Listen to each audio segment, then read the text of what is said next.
Wel, yn ystod yr wythnos, mi fyddwn ni'n cyflwyno amrywiaeth o eitemau i chi. Ffasiwn a moduro, teithio a chadw'n ffit, y llon a'r lleddf, yr ysgafn a'r difrifol. Fe fydd arbenigwyr yn galw mewn ato ni i ateb unrhyw broblem sydd gyda chi, meddygol, personol, ariannol, ac unrhyw ol arall allwch chi feddwl amdano. Ac mae'n siŵr byddwn nifer fawr ar rheini.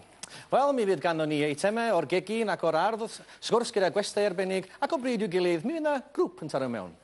Fel y gwelwch chi, mae'r stiwdio yn barod i ddarlledu, felly cystal i ni ddangos i chi beth sydd ar y cyfer chi heno. Ar heno. Dyma fo, fyma. Prif fynedfa i Palas Frenhinol, i'r ardd, i ddweud gwir. Wel, dim ond unwaith y flwyddyn, mae fe'n dod, felly mae fel mae pawb yn dod yma. Mae fe'n un digwyddiad pwysig yng Nghastell Nedd. O ie, wel nawr fydden ni'n falch iawn i glywed wrth unrhyw un sy'n â problemau yn yr ardd, a wedyn ni ddelen ni draw i'r ardd i weld nhw, a gobeithio, sorto pethau mas. Liv Taylor, hi, you look fantastic! Fat cow, ha!